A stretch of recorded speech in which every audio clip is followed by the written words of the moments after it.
The second one is when you're praising them, you need to be specific about what you're doing, and also when you're disciplining. Anytime you're talking to little kids, you need to be specific.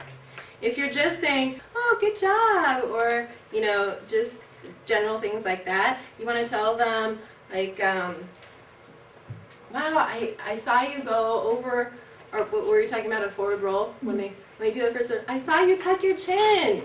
You know, you're giving them something specific about them. You're showing them that you saw what they did, that you're aware that they're part of your group and that they just did something great that deserves praise, instead of just saying, good job. They're getting something specific. And maybe they'll go home and tell their mom or dad or whoever that they just heard that from you. And also, you need to have clear expectations. When they come in your class, the first thing they need to hear from you is how it's going to go down.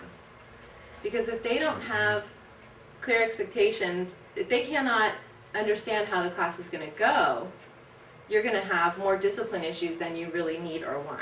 If they do have clear expectations because you've explained it to them from the get-go, then it's going to help your class flow more smoothly because they're hearing from you what you expect. And that's what they want to know. If they don't want to know, if they don't know, they're going to come up with their own ideas, which may include being over there when you want them to be here. But you can alleviate that by just being clear in the first place. We're all going to walk together over to the tumble track.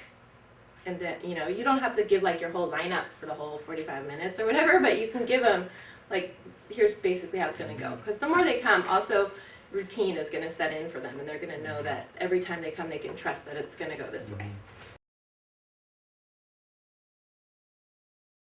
I thought it'd be good to break it down into the 4 areas where you actually do have communication opportunities with them, because you are coaching and there's a lot of movement. I thought it'd be good to break it down into the 4 areas where you actually do have communication opportunities with them, because you are coaching and there's a lot of movement time and there's a lot of repetitive stuff going on, but there are really times during the class that are the crucial times that you need to be communicating yourself.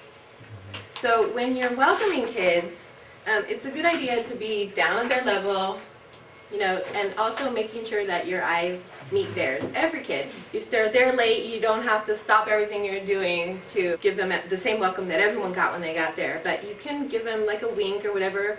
That kind of stuff works really great. Or even just call them over like this if you want to keep your class going and you don't want to. Just so they make eye contact with you and they know that you see them.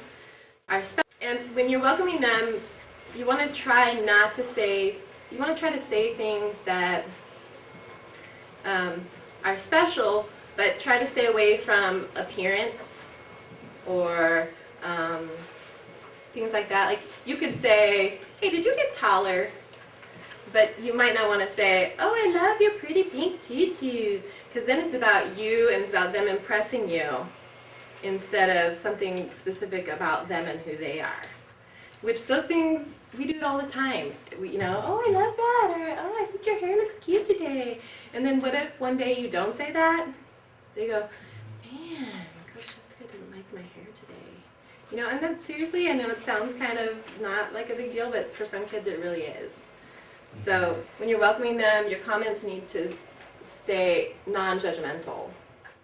You want to try to say their name whenever you can, specific to them. Just saying their name is a big deal. Some kids you'll see them smile just because you said their name. And if they're new to the program, you want to make sure you introduce them to everyone. Even if, like, we're not talking about, again, stopping everything you're doing and kind of calling them out, because they may be a little shy. It might be their first experience. But you do want to say, this is so-and-so, and these are the names of the other kids in the class, so that they can know. Even if you do it slowly as we're walking, go, okay, you know, she's going to be in the front, she's going to be second, you're going to be here, and you're going to be here. And then you're using all their names, and then that person gets a chance to hear all their names and their own name.